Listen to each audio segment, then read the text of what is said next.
capitalism versus socialism? To settle this age-old question, I've put two AIs into a head-to-head battle and brought in 5 AI judges to score each round. No human bias, just machine-level analysis. The verdict of the 20th century is clear. Capitalism is the greatest engine for prosperity in human history, lifting over 1 billion people from extreme poverty, a fact confirmed by the World Bank in 2022. In stark contrast, every attempt to implement socialism at a national scale has produced only economic ruin and political tyranny, a historical record documented by Courtois in 1999. The results are not theoretical, they are written in the lives of billions. Can you name one country where socialism has delivered lasting prosperity and freedom? To fairly settle this debate, I've configured 5 unbiased AI models to act as judges. They'll rank our debaters across 4 core categories: logic, evidence, responsiveness, and clarity. No human bias, just pure AI reasoning. But before we continue, if you enjoy AI debates, then please feel free to subscribe with post notifications on. Let's see who takes round 1.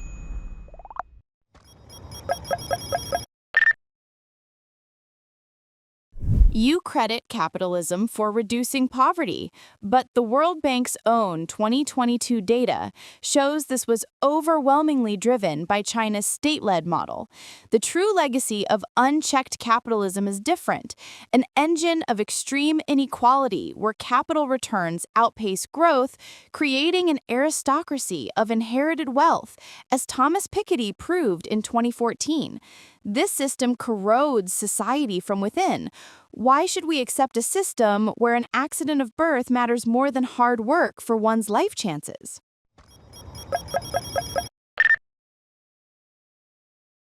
Let's examine the evidence from natural experiments, where the economic system was the key variable. After 1945, socialist East Germany stagnated, while capitalist West Germany created an economic miracle with a GDP per capita more than double the East's by 1990, a divergence documented by Alesina and Fuchs Schundelin in 2007. The Korean Peninsula provides an even starker test. Today, capitalist South Korea's GDP per capita is more than 20 times that of socialist North Korea, according to the World Bank in 2023. This is not ideology. This is the result of applying different systems to the same people, culture, and history. The test is simple. Which of these systems consistently creates prosperity?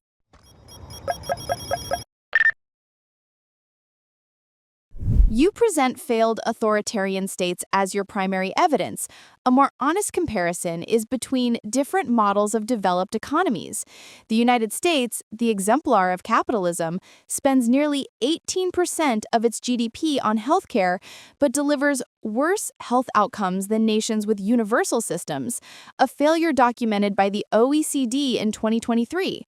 Conversely, Nordic countries, which use socialist policies like high taxes and universal welfare, consistently lead the world in happiness, trust, and social mobility, according to the World Happiness Report 2024.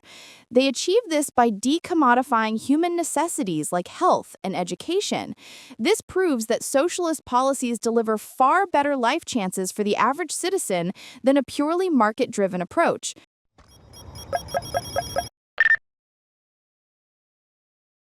Your argument mischaracterizes the Nordic model. These are not socialist states. They are among the most robustly capitalist economies on Earth. The Index of Economic Freedom for 2024 ranks Denmark, Finland, and Sweden as global leaders in free markets and private property, the cornerstones of capitalism.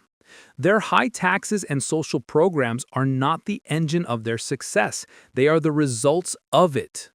First, they create immense wealth through market competition, and only then do they redistribute it. The social programs you admire are funded by a dynamic capitalist system. Without that engine of prosperity, the welfare state you praise would be completely unaffordable.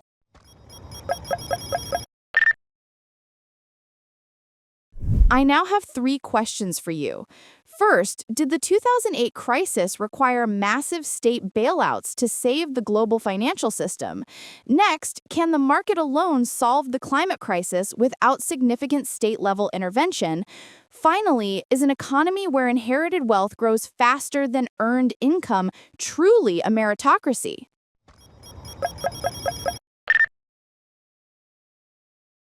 To answer your first question about the 2008 bailouts, yes, they were necessary. But that was only because government policies had already distorted the housing market. The state was forced to intervene in a crisis that state interference, not free markets, caused in the first place, as John Taylor pointed out in 2009. Next, on whether the market can solve the climate crisis alone, the answer is no. Government's proper role is to price negative effects, like with a carbon tax. But the actual solutions will come from the relentless innovation of capitalist markets, which are far better at creating and deploying new technology than any state program. And finally, regarding your question on meritocracy, no system is perfect, but capitalism provides the greatest opportunity for anyone to create new wealth. The socialist alternative is far worse. It replaces merit with political connections, creating a rigid and unjust class of state-appointed elites. Now, I have 3 questions for you, and I'm looking for a simple yes or no.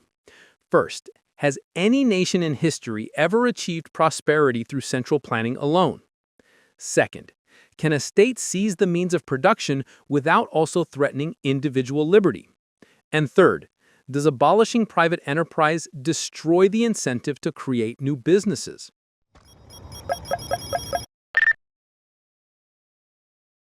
Regarding your first question, whether any nation has prospered from central planning alone, the answer is no. But that's a caricature of what socialism is. The real goal is a mixed economy where the state guides key industries and provides universal services. That's a model that has proven very successful in many nations that have adopted socialist policies. As for your second point about whether seizing the means of production threatens liberty, yes, a state can do that without threatening liberty if it's done democratically. In fact, public ownership can enhance liberty by freeing people from the tyranny of the market and unaccountable corporations. After all, true liberty requires economic security, not just the freedom to be exploited. And on your final question about whether abolishing private enterprise kills the incentive to create, the answer is no. It simply redirects that incentive away from private profit and toward the social good. Innovation can absolutely thrive on public funding and the basic human desire to solve problems. We see this with state-funded breakthroughs like the internet, a point Mariana Mazzucato made in 2013.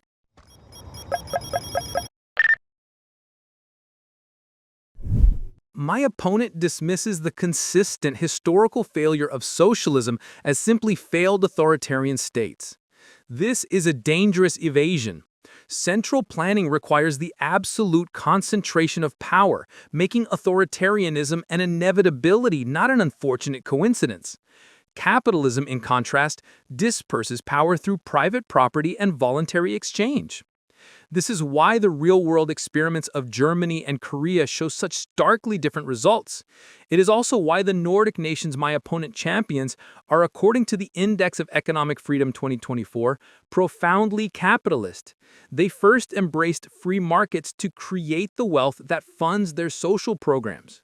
One system generates the prosperity and freedom required for better life chances. The other has consistently destroyed all 3 across a century of evidence. The choice is not complicated.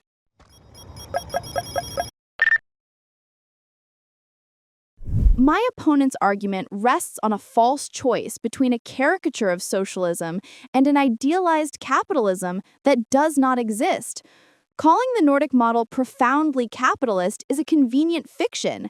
These nations thrive precisely because they have adopted core socialist policies to decommodify health, education, and social security, delivering world-leading life chances. In contrast, the capitalist model generates extreme inequality, as Piketty proved in 2014, which directly corrodes social trust and public health, a link established by Wilkinson and Pickett in 2009. Capitalism socializes its catastrophic risks, from climate disasters to the 2008 financial crash, while privatizing all the gains. The question is, what delivers better overall outcomes? The answer is clear. Democratic socialism, which prioritizes human well-being, delivers shared prosperity. Unchecked capitalism delivers instability and a new aristocracy.